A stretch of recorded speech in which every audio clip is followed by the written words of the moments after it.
Margaret is my name. I considered my 30 years of living to be the perfect existence.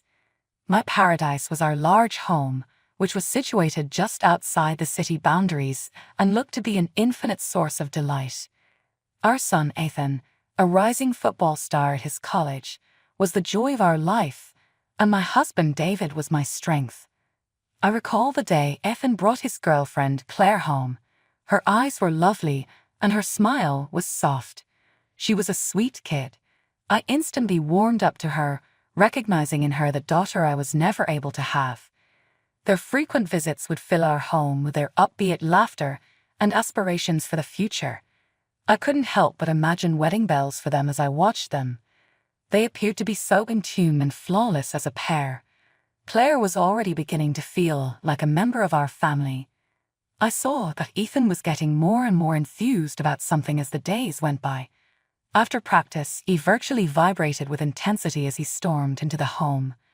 I initially attributed it to his love of football and his bond with Claire, but there was something else about it that I couldn't quite place. Ethan came bounding into the kitchen one evening as I was making supper, his eyes gleaming with excitement. "Look what, Mom? I'm heading to the adjacent state for a tournament," he declared. I grinned at his enthusiasm as I turned away from the stove. "That's fantastic, my dear." "What time is it?"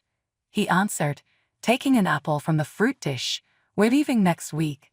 "Mom, it's really important. That may significantly alter the course of my career." I found something strange about the way he was acting. Although Ethan had attended several tournaments in the past, he had never been this excited about one. "Are you okay, Ethan?" I looked at his face as I asked. "You seem different." He laughed and dismissed my worries. "Mom, I'm doing okay. Superior than satisfactory. You shouldn't be concerned about me. All I can say is that this is a tremendously significant opportunity." I nodded, willing to let it go even though I wasn't quite persuaded. "That's okay, my love. Just keep in mind that you may chat to me about anything at any time." After a grueling 3 months, Ethan was still missing. I wasn't too worried at first. Sometimes these contests went longer than anticipated, particularly if the team was performing well. Every time I spoke with him on the phone, he reassured me that everything was well. Simply put, the competitions were going on longer than we anticipated. He would say, "Mom, don't worry about me." I gave him credence. Ethan had never lied to me before. After all, how come he would start now? Even yet, I couldn't get rid of the uneasy sensation I was having as the weeks passed. I expressed my worries to David one evening when we were sitting on the porch. "Don't you think it's odd that Ethan's been gone so long?" David took a deep swallow of his coffee. "It's strange, but we should believe him if he claims everything is well. Little, he's grown up now."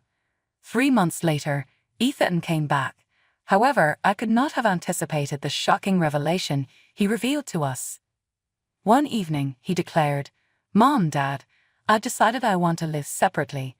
I'm planning to lease a flat." David and I shared a look of astonishment. While surprising, this was not wholly irrational. I mean, Ethan was an adult. "If that's what you want, son," David said, "we support your decision." I gave a nod of assent that was tinged with regret. Our child was maturing rapidly. "Just know you're always welcome here." For the following 3 weeks, Ethan paid us very few visits. Rather, he would frequently send texts requesting money.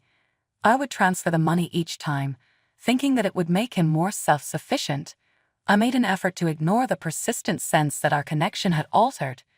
The phone call that would completely upend our world then arrived. "I'm coming over tonight, Mom." Ethan snapped over the phone. "I won't be alone myself when I break this critical news." Excitement sprang into my heart. Is that possible? Were Ethan and Claire making a move at last? I said, "That's wonderful, honey. I'll cook up a special dinner for us all." I looked at David and grinned broadly as I hung up. "I think our boy is finally going to make it official with Claire." David laughed and drew me into an embrace. "It's about time, I suppose. They are a wonderful pair." I was busy cooking Ethan's favorite foods and arranging the table with our finest china for the remainder of the day. Since this was a significant event, I wanted nothing less than perfection. I heard a vehicle come into the driveway as dusk was falling. I straightened my clothing and headed to the door, my pulse pounding with excitement. However, what I saw upon arriving was not what I had anticipated. Yes, Ethan was standing there, but the woman at his side wasn't Claire. This girl was unfamiliar to me. She was breathtakingly gorgeous and wore provocative, colorful clothes that didn't seem appropriate for a family meal. With an unusually flat voice, Ethan stated, "Mom, I'd like you to meet Veronica, my wife." The entire globe appeared to be tilted. This cannot be taking place. There has to be some horrible humor involved. However, the confident grin on Veronica's face and the rebellious expression in Ethan's eyes told me it was all too true. In a haze, we all made our way to the dining area. I kept looking at Veronica as we sat down at the table I'd so painstakingly set up. Yes, she was gorgeous, but there was something unsettlingly icy about her gaze that troubled me. Seemingly unaffected by the strain, Ethan began to describe their wedding. At that brand new, elegant location downtown, we had a fantastic ceremony. Mom, you ought to have witnessed it, the music, the flowers.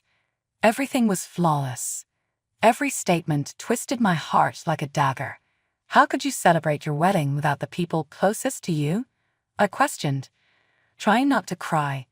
Ethan froze in place. My spouse is the one who I am closest to, he said. I want to make her happy. With a smug look on her lips, Veronica raised her head. Ethan went on, his tone somewhat becoming softer. Veronica's parents left her behind a long time ago. She was reared by her grandma, who just died away. We chose not to invite any family members since I didn't want Veronica to feel alone during our wedding. We only celebrated with our pals. I sat there, attempting to take in this knowledge. Then it dawned on me. Ethan, how is Claire doing? What took place with her? Ethan moved in his chair uneasily. He said, I left her. She cheated on me. I was hearing things that I couldn't believe. Darling, kind Claire. Lying. That was nonsensical. I went to Veronica in an attempt to learn more about this woman who had just joined our family. So, Veronica, I said, trying not to stutter, where are you from originally? Veronica did not say anything, but her eyes narrowed a little. Relentlessly, I continued, what is your line of work? Are you currently employed somewhere? Once more, Veronica chose not to respond. A tiny line of her lips was squeezed together. Would you mind briefly describing your interests to us? What hobbies do you have while you're not working? I gave it another go, my voice starting to sound desperate. Veronica got up abruptly at this. She angrily declared, I'm not required to discuss my personal life with outsiders. We're leaving. She stormed toward the door without so much as a thank you for the supper.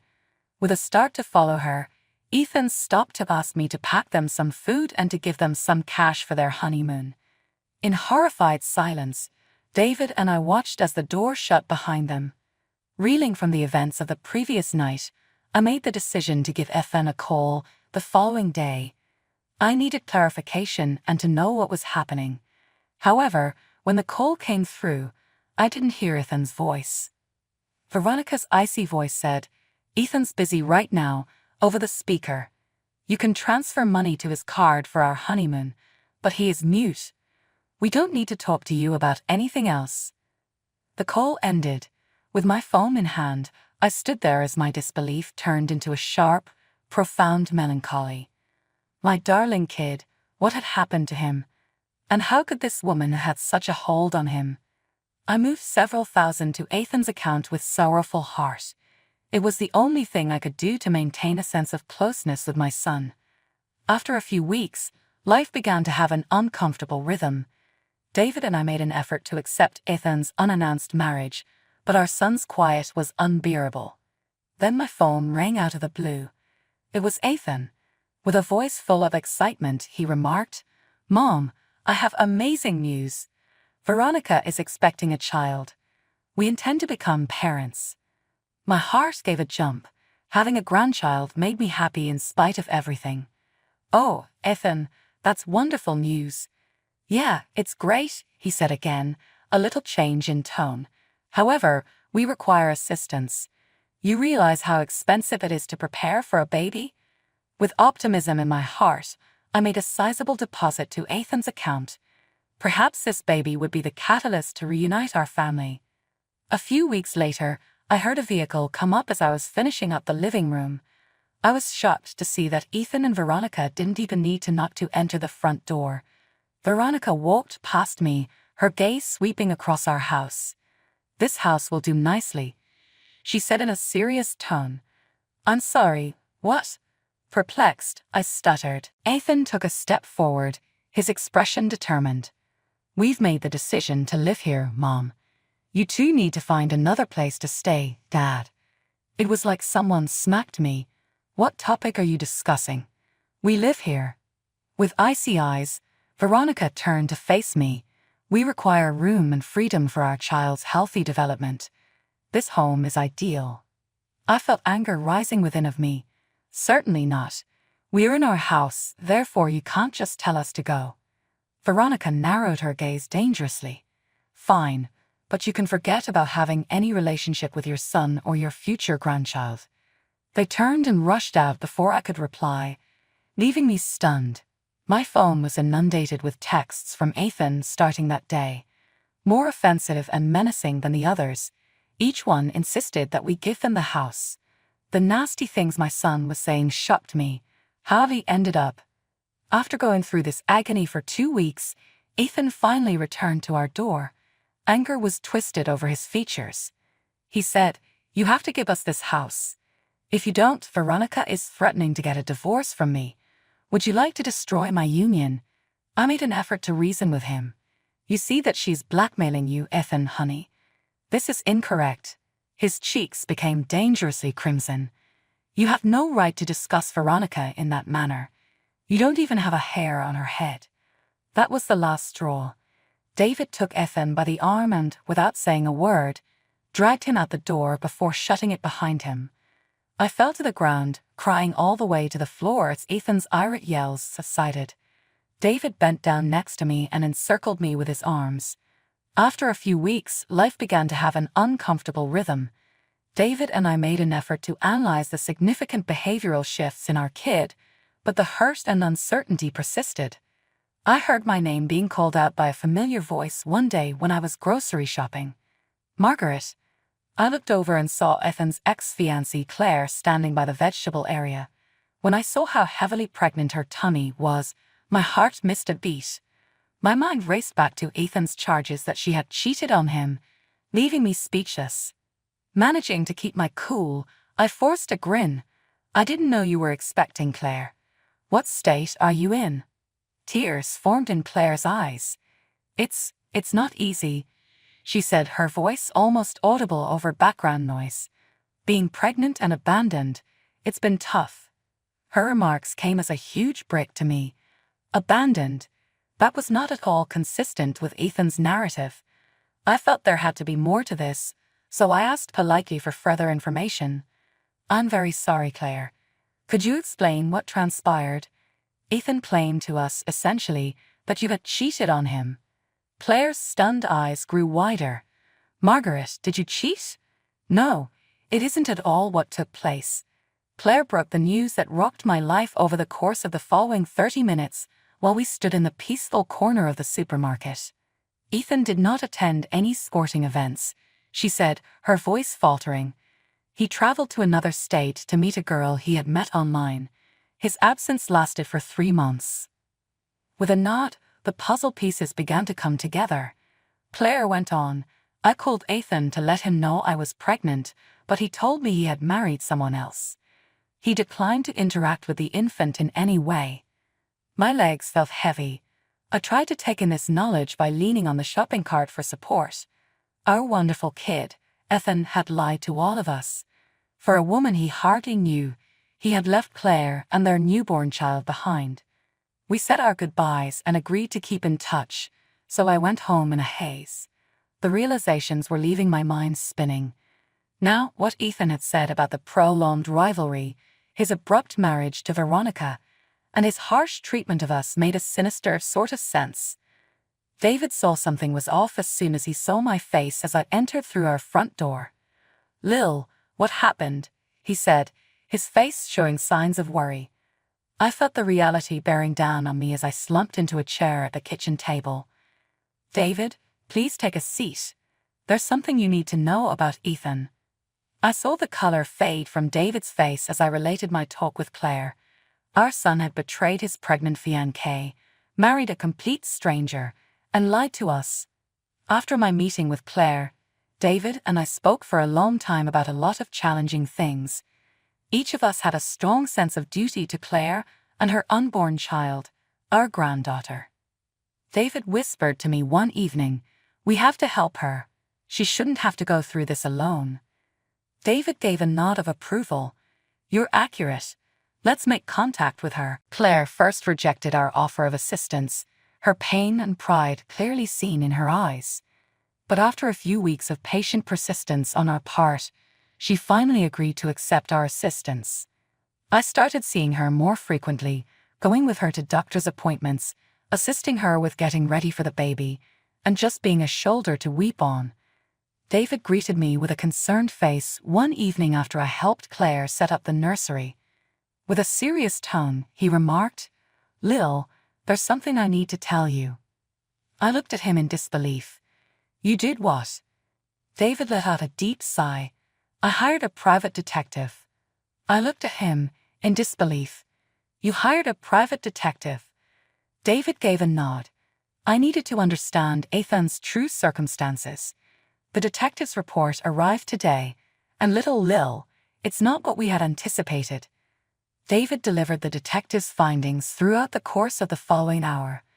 Ethan had left college early, forsaking his degree and athletic potential in favor of a job that would fund Veronica's lavish expenditures. The detective had eavesdropped on a cold-blooded chat between Ethan and Veronica about their plans to evict us and seize our house. The most startling discovery, though, concerned Veronica's background. She was used to chasing rich guys for their money. The investigator found that Veronica had tricked Ethan into marrying her by pretending the kid was his, and that she had become pregnant by one of these guys. I got up, thinking quickly, Ethan has to know. We need to show him what's going on. However, David regrettably shook his head. "Lil, we won't get his belief. You've seen him since then. He'll simply drive us more away if we try to inform him." Even as it hurt, I knew David was correct. Ethan was so influenced by Veronica that it would probably be counterproductive to try to find out the truth. "What do we do then?" Feeling powerless, I asked. I put my hand in David's. "Our attention is now on Claire and the infant. They are the ones who, at this moment, really need us." I nodded while stifling my emotions. "You're accurate. Claire needs us and our grandson, that baby. They are not guilty in any of this." We sat there, digesting what we had discovered, and I couldn't help but feel a mixture of terror, grief, and rage for Ethan. I did, however, have a fresh feeling of purpose. While we may not be able to assist Ethan at this time, we can still support Claire and her child. And maybe, just maybe, we might finally get through to Ethan by demonstrating what true support and love looked like. David and I had just about had it all when we woke up one morning to find nasty, offensive graffiti all over our house. Angry red letters spray-painted "selfish bastards," "greedy olders," and other cruel insults over our walls. Feeling offended and shocked, we phoned our neighbor across the street right away, as they had surveillance cameras outside. With aching hearts, we watched the video of our own kid breaking into our house late at night. We couldn't believe how stealthily Ethan was moving around like a regular thief. We didn't bring up the graffiti with Ethan. Rather, we silently covered the offensive remarks with paint and listed our home for sale. In a matter of weeks, we had sold our long-term residence and bought a new one close to Claire's new house with her newborn grandchild. It was a sad day when Claire took little Thomas home from the hospital. My heart broke and expanded with love as I cradled that little bundle in my arms. This was Ethan's son, my grandson. Ethan, though, didn't want to interact with him. After a few weeks, we were acclimated to our new existence. Then my phone rang out of the blue. Ethan was phoning from an unknown number. With a rage-filled voice, he said, "Mom, what the heck is going on?" I woke to the house and saw that it was occupied by strangers. They threatened to report me to the police. Taking a deep breath, I prepared myself. "Ethan, why did you go there?" "To trespass our house once more." On the other end, there was a startled quiet for a time. "That's correct," I said again, maintaining a steady tone. "We're certain it was you." "Ethan, we've sold the house and severed our ties." Ethan's surprise soon gave way to rage. He cried, "You can't do this to me. You could be the reason Veronica leaves me. My son will never see me." I laughed, uncontrollably, a hollow, sorrowful sound. "Ah, Ethan, it is not your child. You were duped by Veronica," he stammered. "What are you talking about?" "Ethan, our private investigator, was recruited. We are well aware of Veronica's background, her deception regarding your paternity, and your intentions to inherit our home. I'm providing the proof to you right now." Just as I was about to send the email with the detective's report, I saw Ethan taking a quick inhale. As I responded, "You're a fool, Ethan," my tone became a little softer. "You gave up on Claire and your biological kid in favor of a lady who has been deceiving you from the beginning. I'm hoping you'll come to understand what you've wasted eventually." My fingers trembling a little, I hung up the phone with that. The next 6 months were a whirlwind of cooing babies, restless nights, and pure bliss. As devoted grandparents, David and I had become comfortable in our responsibilities and were enjoying every second we had with little Thomas. Even though it was smaller, our new house was more loving and funny than it had been in a long time. Our neighbors stopped over one lovely day as we were sitting on our porch watching Claire push Thomas in the swing we had set up in the backyard. She had some unexpected news. Her voice was low as she inquired, "Did you hear about Ethan? There are rumors that his spouse dumped him. It seems that she gave their child to her parents. It turns out that she fled off with a wealthy man she met and wasn't an orphan after all." David and I looked at each other, a range of feelings coursing through us. A part of me still hurt for the suffering Ethan must be going through in spite of everything. Ethan called later that night, as if he was beckoned by our thoughts. His tone was very different from the irate, demanding one we had become used to. Rather, he sounded desperate and shattered. He cried, "Mom, I'm so sorry for everything. Could we please start over? I realize that I am still your son. I swear, I can change." I felt a familiar aching in my chest as I closed my eyes. "Oh, Ethan," I mutely said, "I understand that you're in pain, but you must understand that your father and I have modified our will. Everything we own will be given to Thomas, your abandoned son." Ethan started to yell instead of cry. "You're not able to do that. I'll return to Claire now. We are able to begin over. Goodbye, Ethan," I firmly stated, hanging up the phone. A little while later, David discovered me looking out at the lowering sun while perched on the porch swing. He sat next to me and held my hand. "You okay?" he inquired politely. I squeezed his hand and nodded. "Yes, I am. Although this isn't how I would have ended things, I believe that we are right where we are supposed to be." Indeed, we were. Despite being different from what we had anticipated, our new existence was full of love and meaning. Thomas loved to explore every corner of our house, and on weekends, his laughing could be heard throughout the house. Claire, who had only been our son's girlfriend, had developed into our dream daughter. "Grandma, Grandpa." One Sunday afternoon, Thomas cried out in a little voice, "Look what I can do." We were ecstatic to see him stumble across the living room and fall into Claire's waiting arms. Claire raised her head to gaze at us, happiness glistening in her eyes.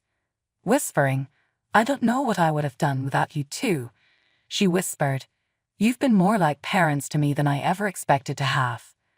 I knelt next to her and gave them each a hug. "You and Thomas, you're a family, my dear. Even if we tried, we couldn't love you more." A deep sense of tranquility washed over me as I turned to face my family. Seeing their soft eyes, Thomas's plump cheeks, and David's worn-out smile.